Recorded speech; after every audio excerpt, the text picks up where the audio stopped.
How do I start homesteading? This is a question most people ask before they get started because of course you have to have the answer. A lot of folks think it's buying cheap land, knowing how to farm and garden and all these things. That's not the answer. You've got to be prepared up here before you can do anything out here.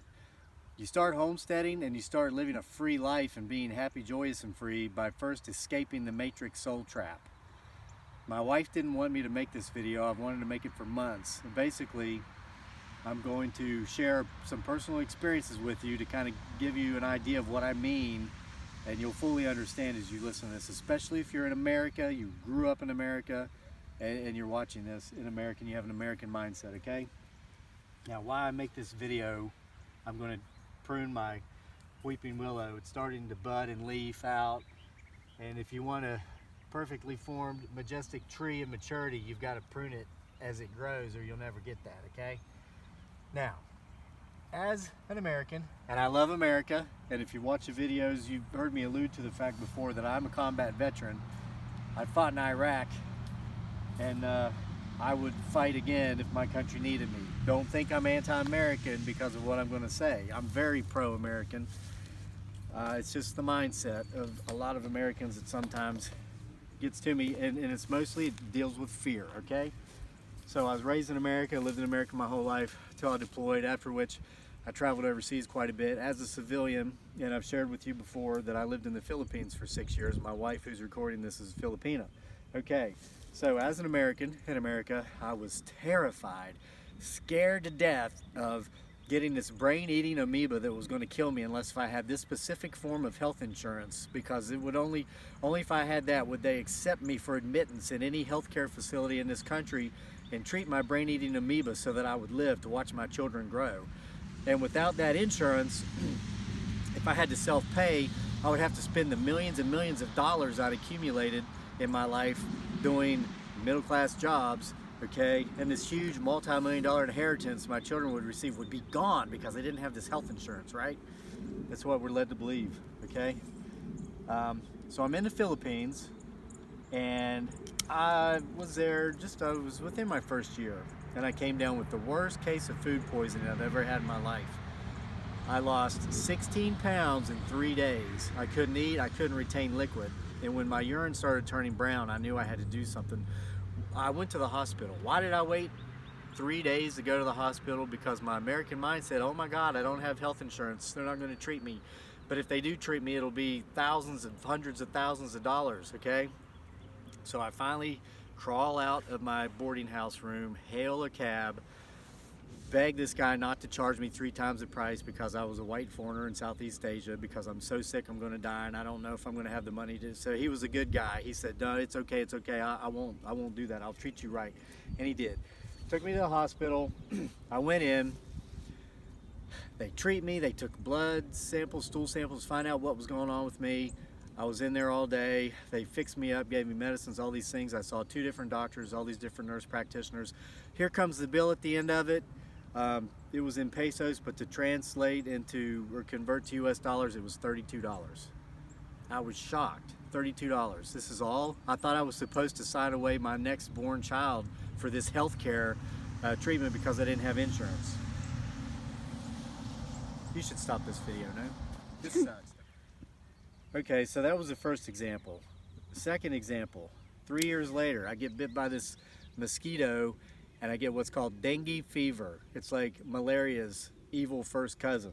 They used to have it in the US, it was eradicated, but the government reintroduced it to Florida a couple of years ago to make sure it's gone or something like that. Through mosquitoes that can't breed. It's crazy what they do with their GMOs and their hybrids and all these things. But by the way, I'm just cutting the dead spurs off of my willow here. So anyway, I get dengue fever and bronchitis on top of this while I'm in the Philippines. I have little to no money. We're living off of like whatever grew in our yard or the jungle, which was quite a bit, and fish I would get free by helping the fishermen pull their boats in the mornings, and rice, which a lot of times we borrowed. Or we didn't give it back. We bought it on credit. We were very down and out. So I go to the hospital. I'm afraid to go to the hospital, but I know I'm going to die if I don't. Over 1,000 people per year die on the island of Mindanao, which is where I lived in the southern Philippines. So I go to the hospital, I'm admitted, I stay 2 nights, 3 days, they treat me, they cure me, they save my life.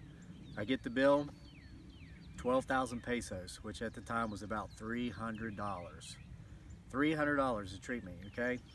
So my doctor, beautiful Filipino woman who went to medical school in the United States, explained to me, you know, sir, I went to your country to get my education because you have the best education in the world, but I came back to my country to practice medicine because I wanted to be a doctor, because I wanted to help sick people. And I can do that here. I can't do it in your country because of the crazy system you have.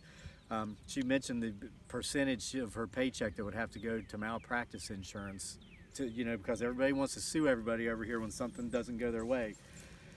Now, none of this is meant to be political. What I'm talking about here is showing you the fear we have as Americans that more important than clean drinking water, shelter, and food for our bodies is this health insurance, because the inevitable brain-eating amoeba is going to attack us, and it's going to happen. It's not going to happen, folks. Now, why do I bring this up? Why am I telling you these stories, and what does this have to do with how do you start homesteading? A couple of days ago, I was in town. I go in town every now and then to see how the people dress these days and what they're talking about and all this stuff. Sometimes I think I went too long without speaking English. Kesabot ko Visayan, Ichaka Historico Visayan, Salute sa Philippines, means I spoke Visayan mostly in the Philippines, and I went for a long time without even speaking English. Sometimes I think I forgot the language when I hear what these crazy people in town are talking about. But I met a wonderful couple who were walking their dogs. They were 40-ish, about my age. Very fit, very trim, healthy. Their dogs probably cost more than my car. And but I enjoyed talking with them, and we were just kind of small talking, getting to know each other a little bit. And they asked me what I did, and I told them, which I've never told you guys. You might wonder, how do we live like this? I haven't told you because, well, I just haven't. I'm a writer, okay? I write. And this channel is not about pushing my books or things I write, publications I write for. It's about homesteading, gardening, growing and raising your own food, survivalism. So that's why I've never mentioned that. So I shared that with those people. And success through that is how we were able to finally leave the Philippines and come here and buy this place. It did really well there for a number of years. So anyway, they opened up with me that they were teachers. And I'm not knocking on teachers. I have a lot of respect for teachers. I have a lot of respect for anybody who works with young people and helps prepare them for the future, okay? But the girl, the woman, mentioned that she had this great idea for a book. She's had it for many, many years, and she just wants to write it. And I told her, well, why? I asked her, why haven't you started? I mean, just write it. And she goes, oh, well, I'm so busy with this and with teaching. And then the guy started talking about how much he hates his job. And I'm like, why don't you guys quit? Now, here's the point of my story, okay? They looked panic-stricken and shocked when I said that. Why don't you just quit? They looked at me like I had 3 heads. And I said, well, come on, you just told me you don't really like what you're doing. I looked at her, I said, you've had this great idea for a book for years and you haven't even written the first sentence. Isn't it obvious? And they couldn't speak for a minute. And they said, well, we can't quit. And I was like, why not? And she said, well, we only have about 1 year's worth of income and savings. I'm like, wow, a year's worth of income and savings? So you're telling me you couldn't find something else you would like to enjoy, you would like to do or would enjoy doing in the course of a year? Or you couldn't knock out a first draft of that book in 6 months and then maybe take a sabbatical? And then but we have excellent health insurance. We can't lose our health. Oh. And it's like, God, I can't imagine what some people pay for health insurance. Okay, you know what we pay? 0. Why? Because I don't have it.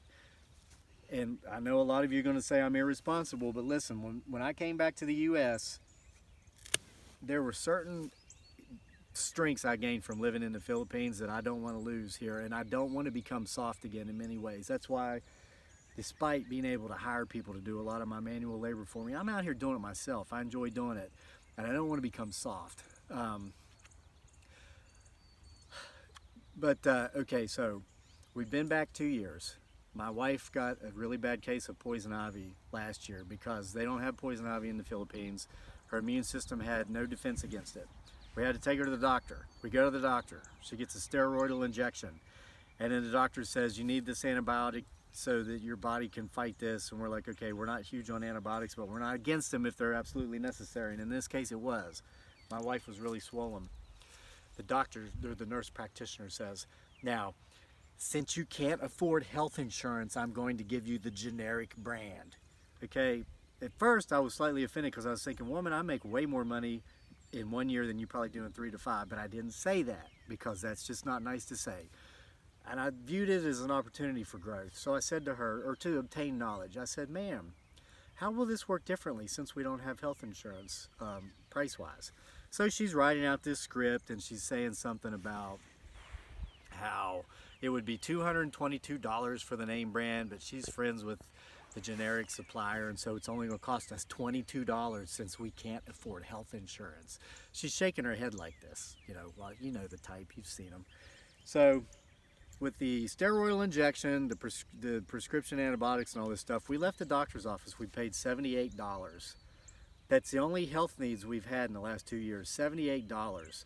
We don't drink, we don't smoke, even though I seem crazy. I don't do drugs. It's not anything pertaining to drugs. We eat healthy. We avoid GMO stuff. We don't eat a bunch of junk food. No tobacco products. I don't even chew. I used to, but I quit. It was something I picked up in the Army. I don't do that anymore. So if we were paying for health insurance, we'd be paying about $600 a month. Okay, that's $7,200 a year. So over the last 2 years, that would have been $14,400. We have used $72 or $78 worth of health care since we've been in this country. How does that make sense? That is insanity. And folks, that's the matrix. I mean, my wife didn't want me talking about this because it sounds conspiratorial. But if that is not a system of a matrix where people are put on strings and their minds are controlled and played by a system controlled through fear to live the way the system wants them to live, then I don't know what is. So how do you start homesteading? It's not about finding the perfect piece of land for cheap. It's not about knowing how to grow corn or raise a cow. It's about freeing your mind. Stop being scared of the boogeyman. I met this wonderful couple that I talked about earlier. This woman might have the book of the century in her head, and her husband alluded to the fact that he's miserable every day when he goes to work because he doesn't enjoy what he's doing. But because they're afraid of contracting this brain-eating amoeba and not having the $2.6 million it's going to cost to get it treated if they do, they live like prisoners. And they've created their own prison. And it's not just these two individuals I met, and they're good people. I'm not trying to say they were not good people. They seemed like really wonderful people. I enjoyed talking to them. But folks, are you living the way you want to live? Are you happy? Would you like to change the way you live? And when would now be a good time to do that? You say, oh, someday I'm going to do this, or someday I'm going to do that. When would now be a good time to just do that? Now is always the best time to do everything. Okay? You cannot live in fear and be happy. It's just not possible. So how do you start homesteading? How do you find a different job, get away from the one you don't like and do something you do like? You stop being scared. Stop believing the lies of the system. You're going to be okay. And you can walk into almost any medical facility in this country without health insurance, without money, and say, I'm sick, treat me. Guess what? They have to do it. There might be some difficult financial repercussions as a result later with billing, but you know what? Deal with that when you get the bill and make it happen. If you get sick and you die in America, it's because you're stupid, not because you don't have health insurance. Okay, if you learned anything from this and you don't think I'm too crazy to follow, please subscribe to our channel. There's a lot more where this came from. Thanks for watching this video from Homesteading Off the Grid.